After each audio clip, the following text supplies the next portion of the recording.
Cairo Suite. I'm Mr. Moore. In your own words, how did it start? Always said I was a good kid.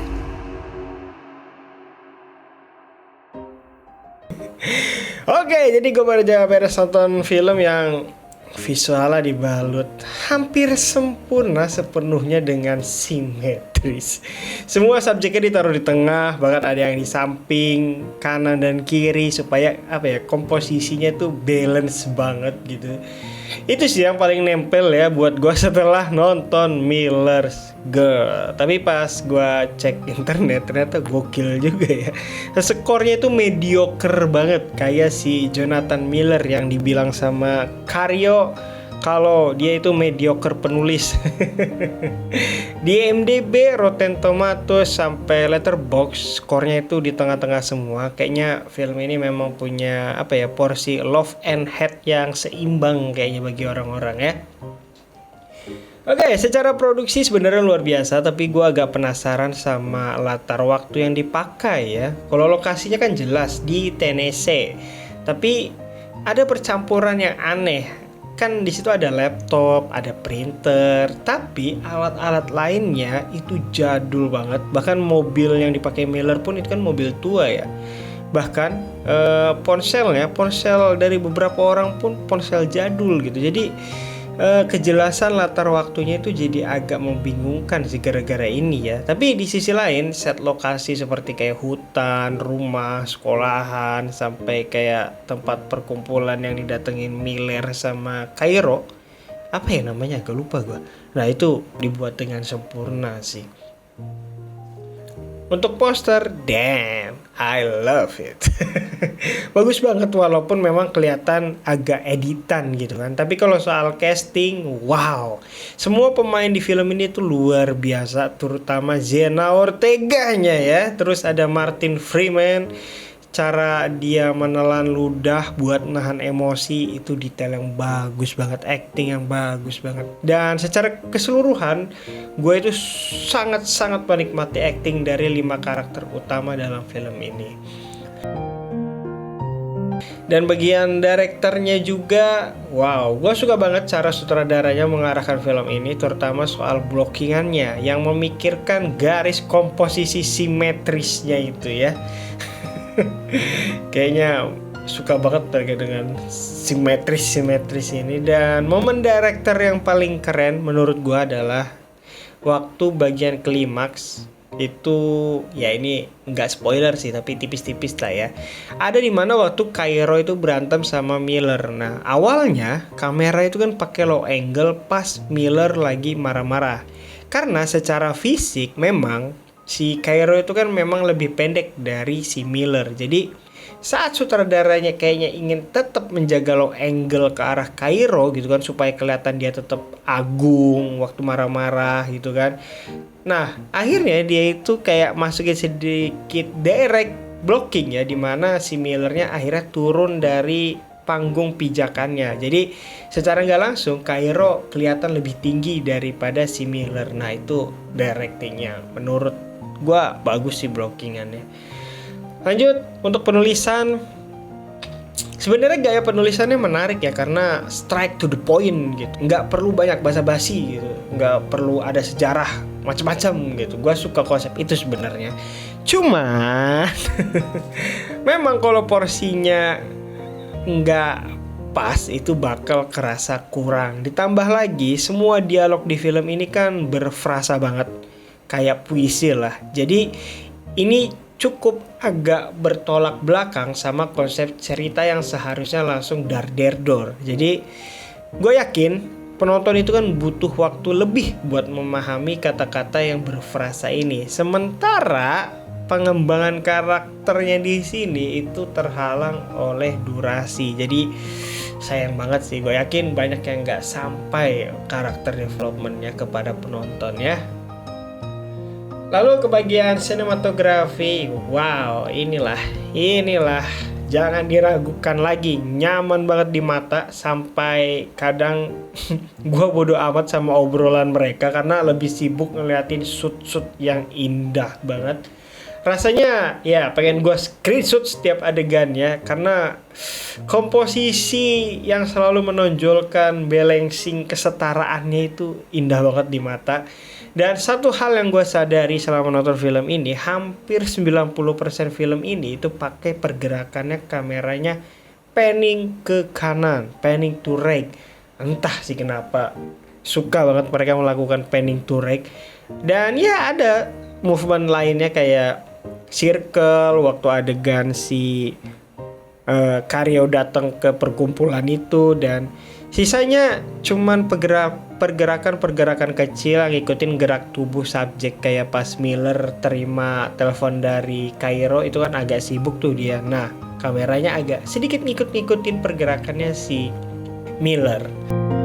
Untuk urusan suara juga enak banget dan pacingnya sesuai lah sama ceritanya, slow dan agak-agak mengalun gitu lah ya. Dan ada satu adegan suaranya itu yang ditonjolin banget, ada satu scene yang ditonjolin banget suaranya, bahkan suara rokok jatuh pun dibuat efek reverb gitu. Interesting sih. Ya nggak tahu, gue nggak mau nyebutin adegannya ya, nanti spoiler. Yang paling menarik perhatian adalah suara bisikan hantu yang muncul saat emosi Cairo nggak stabil. Itu keren sih, detail yang menarik itu. Jadi kan bisikan-bisikan itu bikin gue mendadak inget kalau ini genrenya thriller ya. Dan di akhir gue juga suka sama OST-nya, OST di bagian endingnya, credit title itu gue suka sih musiknya. Oke, lalu di bagian editing dan artistiknya, secara visual film ini dibalut dengan suasana countryside gitu kan, yang serba vintage dan klasik. Tapi ada yang bikin gue sebel, itu adalah tiba-tibanya muncul editing pop up buat nunjukin notifikasi telepon atau chat. Buat gue pribadi itu ganggu banget. Kenapa? Karena nggak pas sama estetika filmnya secara keseluruhan, kata gua mah ya. Kalau film ini lokasinya di perkotaan, modern, oke lah gitu kan. Tapi ya di balik kekesalan pop up itu, gue suka banget sama momen visual waktu ada bayangan di mata Miller, semacam gambaran imajinasi yang muncul pas dia lagi baca tulisan dari Cairo. Wow, itu sentuhan CGI-nya keren sih. Untuk anak artnya sempurna. Kalau soal set lokasi, gue harus tepuk tanganin, karena mulai dari set hutan, rumah, sekolahan, sampai tempat perkumpulan yang didatengin Miller sama Cairo, itu semuanya digarap dengan sempurna. Keren sih, gue penasaran banget sih syuting mereka itu di mana. Lalu art di sini juga masukin vibe gothic modern. Artistiknya memang kerasa banget ala-ala Wednesday ya.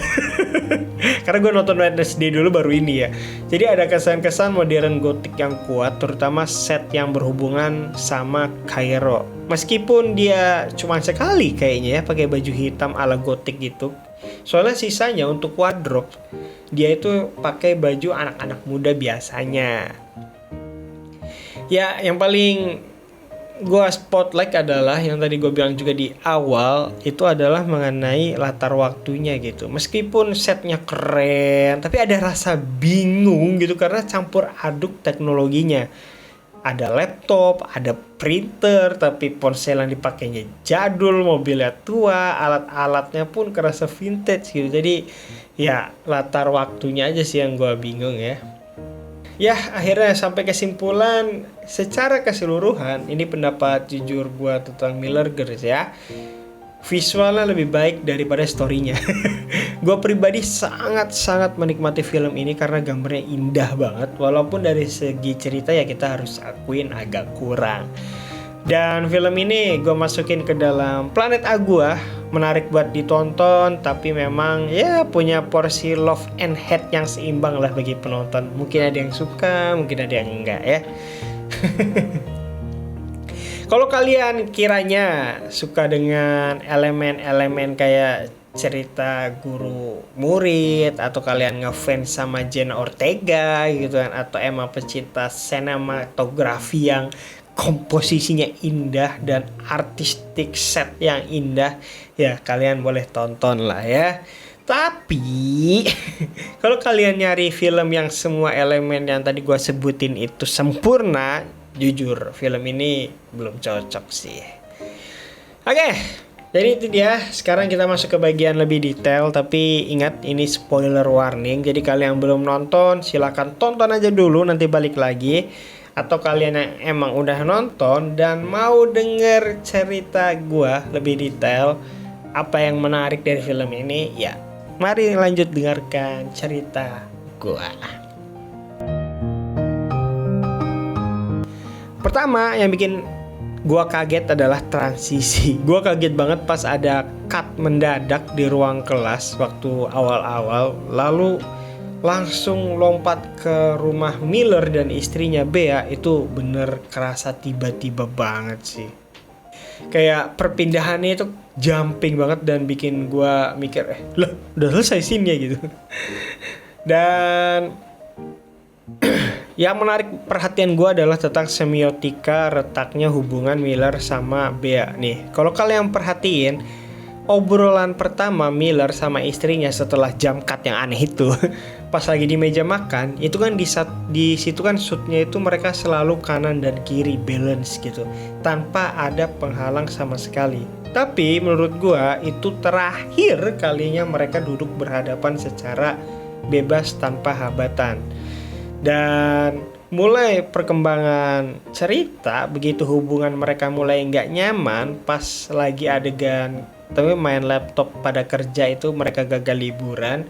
Nah, kamera itu selalu menaruh penghalang di antara mereka, entah itu tiang rumah, tembok, dan akhirnya mereka itu nge-shoot dari luar jendela rumah. Itu nunjukin banget sih kalau ya mereka udah nggak satu frame lagi, alias dunianya itu udah berbeda. Dan permainan warna yang menarik itu ada di waktu scene Winnie dan Boris ngobrol pertama kali. Ada detail keren gitu kan pas Winnie ngobrol sama Boris di depan locker. Di antara deretan locker kuning itu dan baju Boris juga yang kuning itu kan tiba-tiba ditabrak sama warna birunya dari balik pintu locker yang warna kuning itu. Ini keren sih. Secara film itu buat naruh spotlight ke Winnie biar dia terlihat menonjol banget di scene itu. Nah, ini dia yang gue spill di awal kenapa Jenna Ortega aktingnya luar biasa. Itu pas adegan Miller dan Cairo ketemu sepulang sekolah. Acting Jenna Ortega di sini tuh juara banget sih, bagus banget sih. Dia bener-bener nunjukin sisi remaja yang salting dan malu-malu pas tahu kalau Miller itu ternyata inget banget sama tulisan dia. Dan di sini gue ngerasa banget Jenna dapet banget pembawaan karakternya di momen ini sih. Lalu yang menarik perhatian gue lagi adalah semiotika lagi, yaitu adalah scene dimana si Miller hujan-hujanan buat ngebalikin ini telepon ke Cairo. Claire sih nama aslinya ya, tapi gak apa-apa lah Cairo. Nah, pas Miller datang ke rumah Cairo pas lagi hujan buat balikin ya HP-nya, itu kan ada visual air yang jatuh dari atap rumah. Secara semiotika, jatuhan air itu sebenarnya pembatas antara dunia guru dan murid. Tapi batasan itu hancur pas Miller bilang kalau mau silahkan kamu yang maju. Yoi. Dan akhirnya si Cairo kan ngedeket tuh. Dan shoot film yang tadinya selalu simetris jauh-jauhan antara Miller sama Cairo itu berubah jadi extreme close up. Bahkan ada detail air hujan yang netes dari mata Miller. Kalau kalian perhatiin itu seolah-olah dia lagi kayak nangis karena dia itu sudah melanggar batasannya sendiri. Itu sih. Lalu yang menarik lagi adalah adegan wawancara bareng kepala sekolah. Itu juga menarik sih, walaupun mereka duduk bersebelahan secara simetris gitu kan. Sebenarnya adegan itu diambil di waktu ruang yang berbeda. Konsep ini ya sering dipakai sih, tapi tetap enak aja sih secara visual dilihat ya. Paling bagian endingnya sih yang bikin gua mikir ya, kayaknya mereka sih nggak jadi dikeluarin, tapi emang sengaja dibikin open ending. Dan gue masih kepikiran kenapa di scene terakhir itu Cairo nangis. Apa dia akhirnya menyesal kah atau gimana? Terus di sisi lain kan kita diliatin tuh kalau Miller itu mulai ngebuka apa namanya gudang lamanya buat nulis lagi. Dan apakah ini tandanya kalau akhirnya dia sadar sebenarnya jati diri dia itu aslinya emang seorang penulis, seperti yang Bea bilang kan. Bea sama Boris bilang kalau sebenarnya Miller tuh penulis, tapi kenapa dia menutup hal ketakutannya itu dengan alasan menjadi seorang guru gitu kan.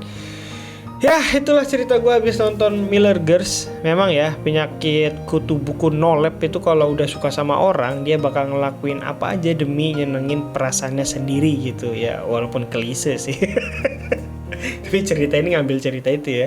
Oke, makasih banyak buat kalian yang udah dengerin cerita gue sampai detik ini. Sampai ketemu di bahasan film selanjutnya, di cerita gue selanjutnya, dan bye bye.